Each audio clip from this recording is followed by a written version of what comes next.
Melanjutkan chapter sebelumnya, semua orang dari tim ekspedisi dan juga gabungan aliansi yang lain, mereka memutuskan untuk pergi dari tempat itu dan mereka memilih untuk tidak membuat urusan bersama dengan bos dari tempat itu yang tak lain adalah Lucifer.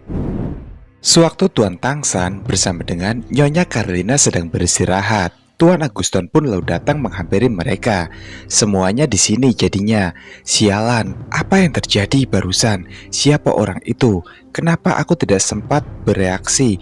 Dan semuanya terhabisi dalam sekejap dan nyaris cepat sekali. Selain ketiga orang hebat itu, kita semua dihabisi seketika, seolah-olah kita tidak lebih baik dari seekor binatang buruan di pinggir jalan yang tergeletak. Kenapa bos di wilayah Glutoni sekuat itu muncul di lantai 100 abis? Dia jelas-jelas bos level dewa. Bagaimana kita bisa mengalahkannya? Menurut Tuan Poker, jika atmosfernya sangat suram sekali, tapi Tangsan berpendapat lain. Ini sudah pasti, terutama setelah menerima kekalahan yang begitu telak barusan. Pasti kita tidak akan dianggap hebat oleh mereka. Itu berarti, apakah kalian akan bermaksud kembali lagi ke tempat itu? Menurut Tuan Poker, Poker lalu menyampaikan pendapatnya lagi. Saat dia mengayunkan pedangnya, aku tahu dengan kekuatan kita saat ini, tidak ada kesempatan untuk mengalahkannya. Kita tidak bisa menangkan dungeon ini. Itulah tegas perkataan dari Tuan Poker. Tapi menurut Nyonya Carolina, tapi dengan cara ini, kita tidak bisa mendapatkan senjata pemberontakan, apalagi membunuh original Sin Lord. Dan tidak ada cara lain untuk memasuki ekspansi Step of Association to Divinity. Kalau begitu, ini juga berarti jika tidak bisa menyelesaikan langkah terakhir dari Association to Divinity dan meraih level ke-10 tingkat dewa, kita tidak akan mampu menembus King of Arrogance atau lebih dikenal dengan sebutan lingkaran setan. Menurut Tuan Aguston, ini adalah musuh pertama selain High Priest yang membuatku merasa benar-benar mustahil untuk dikalahkan. Raja kesombongan ini sangat menakutkan, kelewat batas. Aku juga tidak yakin apakah aku mampu untuk menghabisinya suatu hari nanti. Tapi yang jelas, ini benar-benar momen tergelap di seluruh dunia saat ini.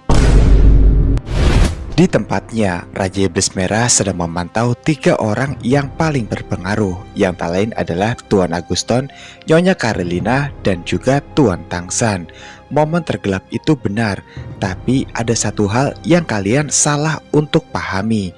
Steps of Association to Divinity pada akhirnya akan datang, tapi orang yang akan mendapatkannya hanyalah aku, tidak ada yang lain. King's Offering milik Lucifer ini benar-benar sangat nyaman. Melalui cap jiwa ini, aku tidak hanya bisa mengeluarkan perintah wajib saja, tapi aku bahkan bisa merasakan posisinya, keadaan, kata-kata, dan bahkan pikiran orang yang bersangkutan. Ini jauh lebih baik daripada fitur full map view. Tapi aku merasa sedikit aneh, bagaimana bisa di tengah semua kesuraman yang begitu besar, ada satu emosi positif yang menonjol dan sepertinya orang itu sangat gembira. Apa pikirannya sudah rusak?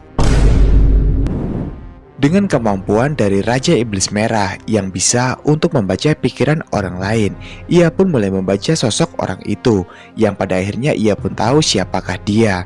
Ini datang dari orang Shiva. Namanya adalah Avatar Hazan, level 320. Naik Throne Mirai Priest. Ketika membicarakan tentang orang-orang Shiva, mereka selalu meninggalkan kesan yang sangat unik. Bukan hanya karena budaya mereka yang khas, tetapi juga karena di era permainan saat ini mereka masih mempertahankan sistem kasta tradisional merdeka. Hal ini menyebabkan sebagian besar sumber daya yang luar biasa tetap berada di bawah kendali elit penguasa. Oleh karena itu, kekuatan para profesional di Shiva sangatlah bervariasi dan jumlah profesional legendarisnya hampir yang paling sedikit di antara semua negara yang ada, mengalami kekalahan yang begitu menyedihkan, namun tetap bersemangat tinggi. Sungguh menarik. biarkan aku melihat apa yang sebenarnya dia pikirkan. Pada akhirnya, Raja Iblis Merah pun membaca apa yang sedang dipikirkan oleh Avatar saat ini, yang ternyata aku tidak menyangka bahkan tim terbaik di dunia hancur seperti ini. Sungguh luar biasa dengan penurunan signifikan kekuatan para profesional elit dan terhentinya kemajuan misi global. Baik Longxia maupun American Union akan menghadapi masalah yang sangat signifikan sebagai akibatnya, dan ini akan memberikan Shiva kesempatan untuk melampaui Longxia dan American Union dan juga menjadi kekuatan super di seluruh dunia. Pada akhirnya Iblis Merah pun tahu apa tujuan Avatar untuk bergabung bersama dengan tim ekspedisi kali ini. Selama kita mendapatkan pusaka Asian Devourer, pasti kita akan mudah untuk menang. Itulah perkataan dari Avatar. Seketika itu, Raja Iblis Merah pun sadar, Asian Devourer, sepertinya aku pernah mendengar nama ini sebelumnya. Oh benar, ada di deskripsi pedang tulang naga. Itu kalau tidak salah. Baiklah, aku akan mengeceknya untuk memastikan hal itu. Dan menurut sebuah deskripsi notifikasi sistem yang muncul, pedang Dragonbone Devourer Athos membawa nama Athos, keturunan dari Ancient Devourer. Pada akhirnya, ia berjalan menuju ke kuburan kematian.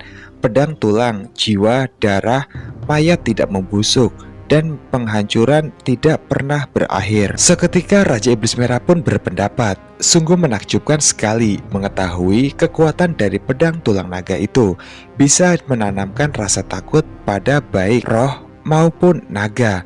Dua ras dengan kekuatan ilahi, betapa kuatnya. Dua-duanya pasti saat itu sedang berkolaborasi sangat hebat.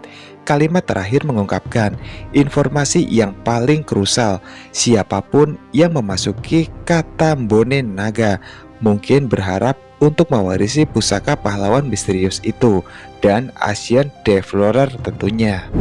Kembali kepada Avatar yang masih terus dibaca pikirannya oleh Raja Iblis Merah. Pada saat itu, bahkan jika kita menghadapi musuh sekuat dewa, mereka tidak akan sebanding dengan kita. Ini adalah kesempatan emas. Hahaha. Jika aku tidak salah, saat ini ada seorang dari Longxia dan American Eagle Union yang mampu memasuki alam rahasia roh naga di masa lalu. Aku tidak akan berani bersaing langsung dengan mereka. Namun setelah saat ini, di alam rahasia roh naga, semuanya akan berubah. Shiva akan sepenuhnya melampaui Longxia dan juga American Eagle Union. Kalau begitu, mari kita mulai dengan kalian yang disebut jenius. Lagi pula, ini dimensi yang berbeda, yang terisolasi dari dunia asli. Kematian tidak akan diteleportasi kembali. Jika kau terbunuh beberapa kali, kau akan benar-benar mati. Rupanya, Lucifer juga dikonekkan pikirannya oleh Raja Iblis Merah, sehingga ia pun bisa membaca juga apa yang sedang dipikirkan oleh Avatar. Iblis Merah lalu berkata, ini adalah Avatar, biarkan aku bersedih sejenak untukmu, karena setelah semua itu, siapa yang menyangka pikiran batinmu akan terdengar oleh orang lain. Lalu bagaimana aku berterima kasih atas semua ini? Bijian adalah seorang rank ke-7 best trainer, dan dengan kekuatanku saat ini tidak susah untuk menghabisinya. Oh, aku hampir lupa. Dengan Lucifer, apa yang kamu lakukan sekarang? Lucifer, apakah kau masih mendengarkanku? Lucifer lalu berkata, Dia berada dalam posisi ini begitu lama. Apa dia tidak lelah? Tapi sekarang dia level dewa. Mungkin dia benar-benar tidak punya rasa lelah atau semacamnya. Lucifer pun menilai Iblis Merah seperti itu untuk saat ini. Kemudian dengan tersenyum manis, ia kembali berkata, berpura-pura santai begini, pasti Lord senang melihatku. Pura-pura diam. Hahaha, aku tidak tahan dengan suara kegembiraan ini. Lord, Anda terlalu rendah hati menurutku. Kemudian dengan sangat lantang dan tegas, Lucifer pun dipanggil oleh Raja Iblis Merah. Lucifer, cepatlah kemari, datang padaku. Ia pun dengan senang hati berkata, baiklah Lord, aku akan segera datang. My Lord, aku penasaran, apakah tindakan hamba sudah membuat Tuan senang? Itulah yang dikatakan oleh Lucifer setelah ia bertemu langsung dengan Raja Iblis Merah atau Lordnya. Raja Iblis Merah menjawab, Lucifer, kamu menyapu bersih semua musuh dan melakukan pekerjaan yang sangat baik. Lucifer, jadi aku hanya memberimu hadiah saja untuk kali ini. Lucifer pun sangat antusias sekali sewaktu ia tahu akan mendapatkan hadiah dari Lord kesayangannya. Lord, selama aku bisa membuat Anda senang, aku sudah sangat puas. Bagaimana mungkin aku berani menerima kebaikanmu dengan begitu mudah tanpa harus melakukan apapun? Sudahlah Lucifer, kau pantas untuk mendapatkan hadiah itu. Ini hadiah dari Lordmu dan kamu tidak boleh menolaknya. Sontak saja, Lucifer pun siap untuk menerima hadiah itu. Akan tetapi tiba-tiba saja ia pun sedikit berteriak. Sewaktu Raja Iblis Merah memberikan sebuah teknik bernama Mind Injection Essence. Setelah itu sembari tersenyum sumringah sekali dan sedikit lemas, Lucifer berkata, rasanya sangat enak dan menyegarkan tubuhku. Aku akan meluap dengan kekuatan Lord. Apa-apaan, kalimat menjijikan ini tidak seharusnya aku ucapkan di hadapan Lord. Lord, hadiah dari Anda sangat menyenangkan sekali. Aku ingin lebih. Bolehkah aku menerimanya lagi? Rupanya dia ketagihan, guys. Lalu Raja Iblis Merah pun dengan tegas berkata pada Lucifer, itu pasti akan aku berikan, tapi tunggu dulu sampai kamu mendapatkan prestasi lainnya. Jadi sekarang pergilah sesuai apa yang telah aku perintahkan. Dalam hatinya, Raja Iblis Merah pun berkata, sungguh melelahkan sekali bermain peran di depan bos level dewa, dan dia adalah karakter yang sangat sulit untuk aku taklukkan. Akan tetapi, dibandingkan dengan hal-hal sepele itu, kekuatan Lord of Original sungguh mengerikan. Hanya sedikit kekuatan gelap saja sudah bisa untuk membuat Lucifer terobsesi.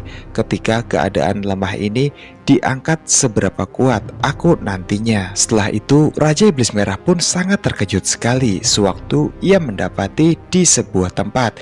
Ternyata di sana ada sosok yang mencoba untuk masuk, dan tak lain sosok itu adalah Pendeta Agung, yaitu Pendeta Euphemia Vega. Iya ya, Pendeta Euphemia Vega itu nggak kelihatan. Udah 2 chapter baru sekarang nih dia nongol. Tapi kira-kira dia mau ngapain ya di tempat itu? Ya udah, nanti kita sama-sama lihat pada chapter ke-49-nya. Nggak tahu nih guys, kalau dari chapter bahasa Indonesianya gitu agak lama gitu dibikinnya, tapi kalau bahasa Inggrisnya udah sampai 50-an lebih chapternya. Permasalahannya adalah Bang Kaslo nggak ngerti guys bahasa Inggris, jadinya nanti tuh takutnya miss gitu kan jelasinnya. Jadi kita sama-sama sabar aja ya, nunggu untuk versi subtitle Indonesianya. Terima kasih buat kalian semua yang sudah menonton sampai habis, dan sampai jumpa di video berikutnya. Bye bye.